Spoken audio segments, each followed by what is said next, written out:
Yang pertama Bapak sekalian, zihar itu ada yang sharih. Sharih itu maksudnya apa? Nyata, kelihatan, langsung dari lafalnya. Anti alayya ka zuhri ummi, punggungmu bagiku seperti punggung ibuku. Atau menyebutkan anggota tubuh lainnya, tempat bersenang-senang, ya, suami dari istrinya yang diserupakan dengan mahramnya, tidak ada kemungkinan makna memuliakan. Qur'anuna nurun mubin lil 'abidin madad sinin nurun 'ala nurin lana درب السعادة كل حين منه شفاء للصدور برهانه. Hal-hal yang mesti kita ketahui dalam rumah tangga, dia adalah salah satu fikih rumah tangga. Zihar secara bahasa diambil dari kata zahrun, artinya punggung. Zahrun, punggung. Sedangkan secara istilah, zihar itu seorang suami seorang suami menyerupakan punggung istrinya seperti punggung ibunya atau salah seorang daripada mahramnya. Misalnya seorang suami mengatakan, bagiku punggungmu seperti punggung ibuku. Ya. Jadi punggung ini salah satu tempat bersenang-senang suami terhadap istrinya. Ketika seorang suami mengatakan punggungmu bagiku seperti punggung ibuku, berarti dia ingin menyerupakan yang halal baginya dengan yang haram baginya. Dan ini adalah dosa besar. Kenapa dosa besar? Mengumpamakan yang halal dengan yang haram, atau menghalalkan yang haram. Makanya Bapak sekalian, Isa Bugis, salah satu aliran yang berkembang di masyarakat Islam. Isa Bugis dinyatakan berulang kali oleh MUI, oleh MPU sebagai aliran sesat. Apa di antara yang mereka sampaikan? Jasad Nabi SAW utuh. Jasad Nabi SAW itu tidak rusak sebagaimana utuh dan tidak rusaknya jasad Fir'aun. Bagaimana kita mau mengumpamakan yang sesuatu yang mulia dengan sesuatu yang musuh Allah?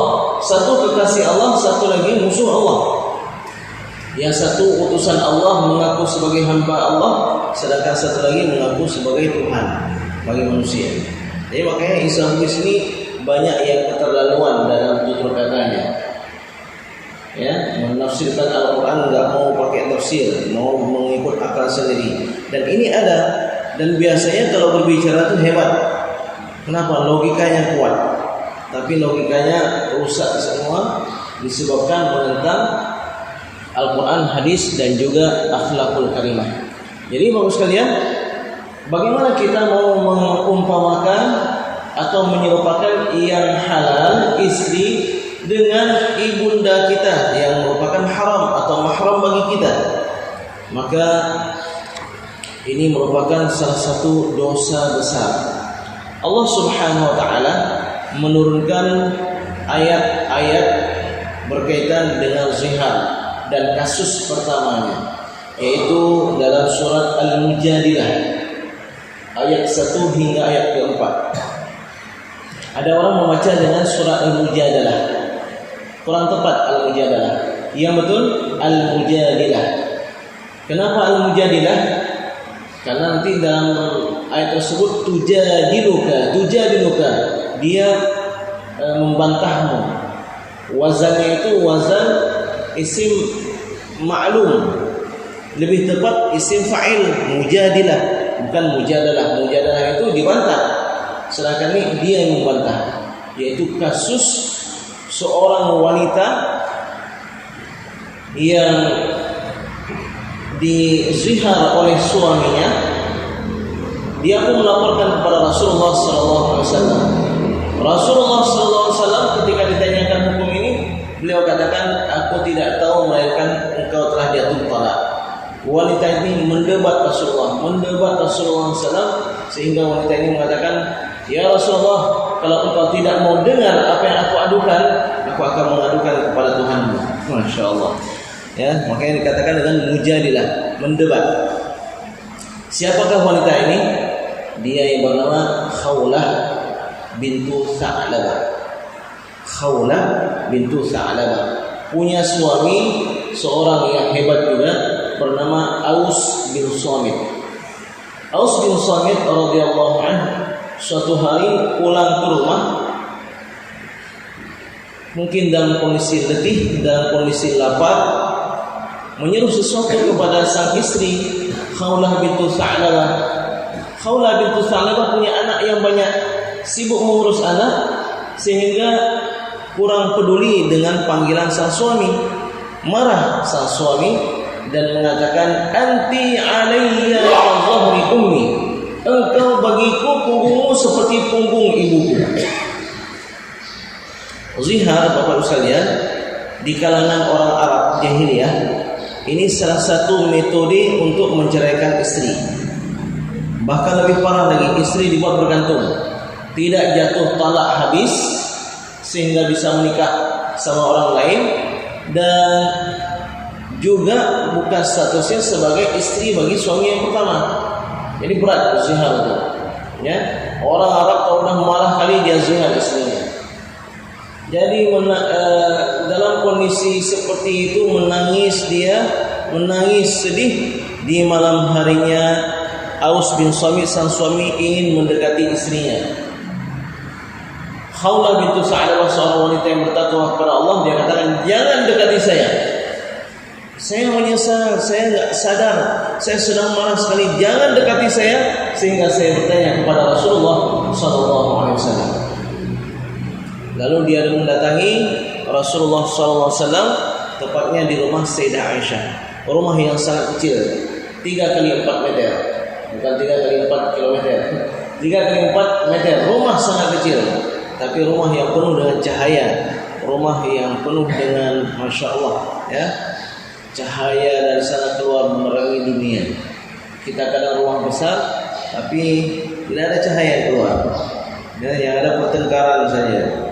Rasulullah SAW 3x4 meter. Datang Khawlah, ya Rasulullah, saya ingin membisikkan sesuatu, tapi ini rahasia Rasulullah, khusus antara engkau dan aku.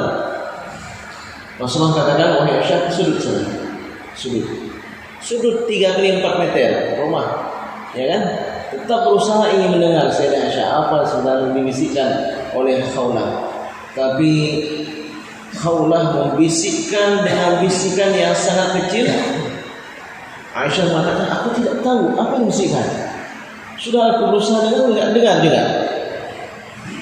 Yaitu Khawlah mengatakan, ya Rasulullah, suamiku telah menikahiku dalam kondisi masih gadis, masih sehat aku dan seterusnya, sehingga ketika aku sekarang ini sudah tua, perutku sudah kendur, wajahku sudah keriput, anakku banyak, dia menzihar aku. Bagaimana ya Rasulullah? Rasulullah SAW bersabda, ma araki illa talaqan, aku tidak lihat melainkan engkau telah jatuh talak. Ya Rasulullah, dia kemudian ingin rujuk, dia menyesal, dia begini dan seterusnya. Rasulullah katakan, aku tidak melihat melainkan engkau telah jatuh talak. Ya Rasulullah, anakku banyak, ya, aku dalam kondisi yang tidak punya mata pencaharian, tidak punya penghasilan, anakku bagaimana makannya dan seterusnya. Rasulullah terdiam, tidak bisa menjawab apapun juga. Kenapa? Ya, memang syariat sebelumnya, bukan syariat ya, yang menjadi budaya jahiliyah, itu salah satu uslub talak. Ya Rasulullah, kalau engkau tidak mau dengar apa yang aku sampaikan, aku akan melapor kepada Tuhanmu. Masya Allah. Pulang Khawlah, turun ayat, qad sami'allahu qawlan lati tujadiluka fi zawjiha. Allah telah mendengar, sungguh Allah telah mendengar. Sayyidah Aisyah mengatakan, aku saja yang dekat di situ tidak dengar, tapi Allah tahu, Allah dengar. Qad sami'a Allahu qawlan allati tujadiluka, perkataan seorang wanita yang mendebat engkau wahai Muhammad, fi zawjiha, tentang suaminya, wa tashtaki ila Allah, dan wanita ini melaporkan kepada Allah Subhanahu wa taala. Wallahu yasma'u tahawurakuma, dan Allah mengetahui apa yang terjadi di antara kalian, yaitu pembicaraan antara engkau wahai Muhammad dan wanita tersebut. Innallaha sami'un basir, sesungguhnya Allah Maha mendengar dan Maha melihat. Jadi Allah Maha mendengar, Maha melihat. Apa yang kita buat Allah tahu. Apa yang kita katakan Allah dengar. Apa yang kita buat Allah melihatnya. Luar biasa. Kemudian Allah Subhanahu wa taala menjelaskan hukum berkaitan dengan zihar.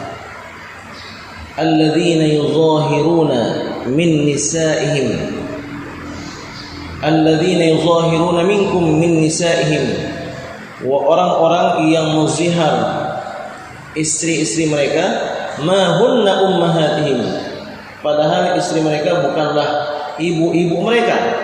In ummahatuhum illa allai waladnahum, ibu-ibu mereka itu adalah yang melahirkan mereka. Istri itu bukan yang melahirkan suami. Istri itu yang melahirkan anak bagi suami.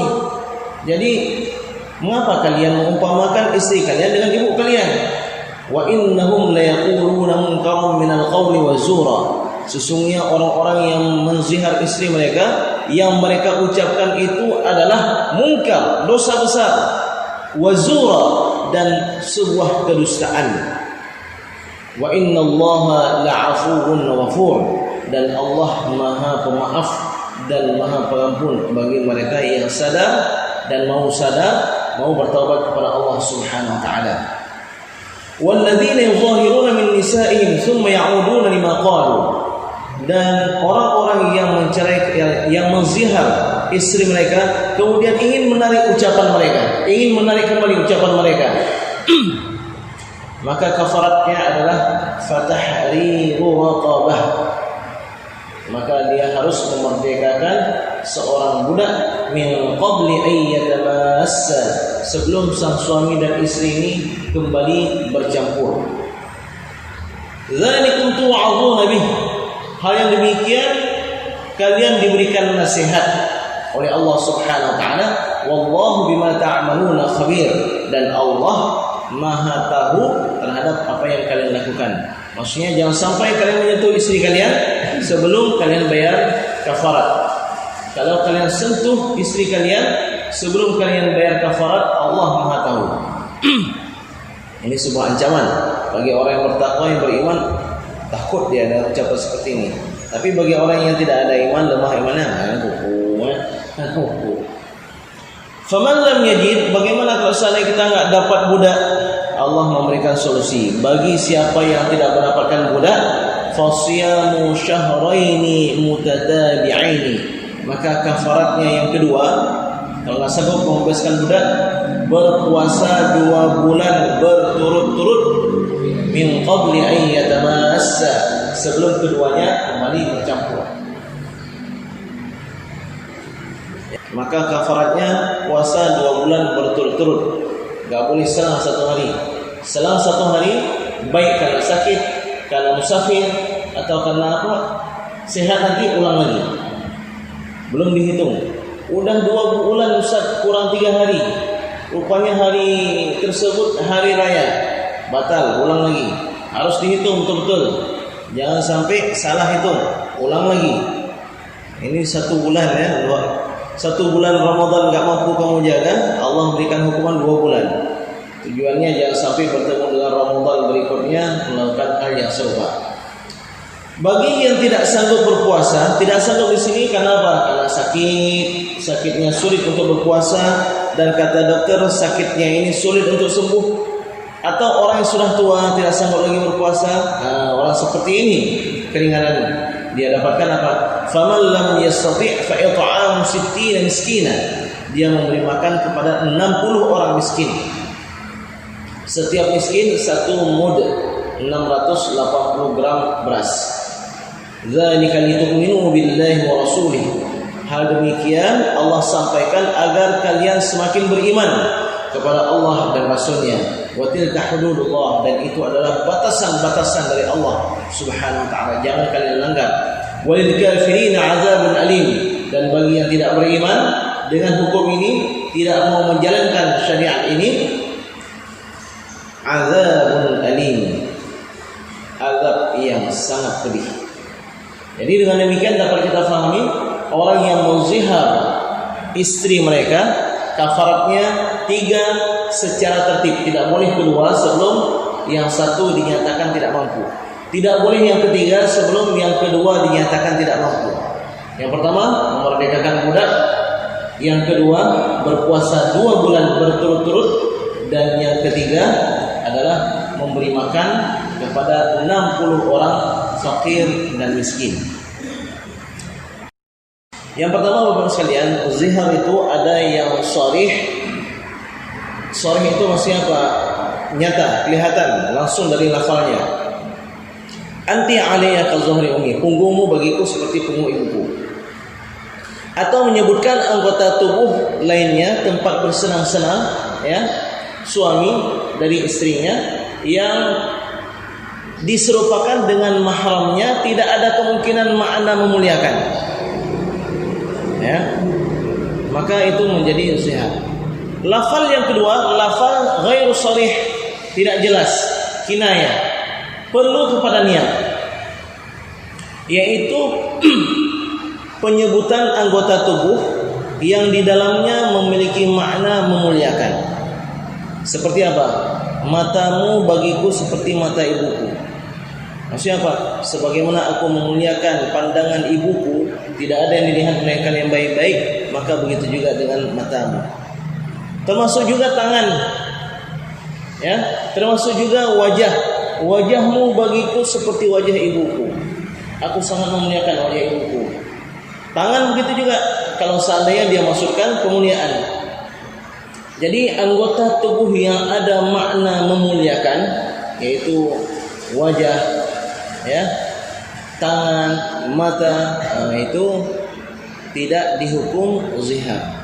Tapi kalau murni tidak ada makna memuliakan, masa punggung itu tanda kemuliaan, ya, atau anggota tubuh yang lainnya, paha dan seterusnya, itu tidak ada makna kemuliaan, tapi itu justru tempat bersenang-senang. Ketika dia katakan demikian, maka jatuhlah hukum zihar. Jadi Bapak sekalian, zihar dosa besar, kafaratnya harus taubat kepada Allah Subhanahu wa taala. Zihar ini berlaku dengan mengumpamakan dengan istri dengan ibu, begitu juga siapapun mahramnya, adiknya, kakaknya, neneknya dan seterusnya, ini termasuk kepada zihar, ya. Baik. Zihar ada kalanya disertai dengan ucapan cerai, ada kalanya tanpa ucapan cerai. Kalau seandainya disertai dengan ucapan cerai, maka gugur hukum zihar, yang berlaku hukum talak. Marah sang suami, punggungmu bagiku seperti punggung ibumu, enggak mau aku dekati kamu lagi, kamu saya cerai. Maka jatuh cerai, jatuh talak, tidak berlaku hukum zihar. Maksudnya bagaimana? Jatuh hukum talak kalau talak itu talak raj'i, yaitu talak 1 atau talak 2, masih memungkinkan rujuk. Kalau mereka merujuk, itu enggak perlu dengan membayar kafarat ini. Yang berlaku adalah hukum talak. Kalau jatuhkan talak 3, talak bain, maka yang berlaku pun hukum talak. Ada pertanyaan, Ustaz, ini kasusnya unik, apa itu? Bukan suami mengatakan, wahai istriku, punggungmu bagiku seperti punggung ibuku, tapi istri mengatakan, wahai abang, punggungmu bagiku seperti punggung ayahku. Bagaimana? Oh, ini kalau ada perempuan seperti itu, perempuan nekat, ya, preman. Bapak sekalian, kalau seorang istri mengatakan zihar terhadap suaminya, punggungmu wahai abang bagiku seperti punggung ayahku, itu sama seperti seorang wanita mengatakan, wahai abang, saya cerai kamu. Seorang wanita jika menceraikan suaminya jatuh talak? Enggak jatuh talak. Oh enggak, sudah banyak rumah tangga yang rusak. Orang perempuan sikit-sikit ngapas, ceraikan saya, ceraikan saya.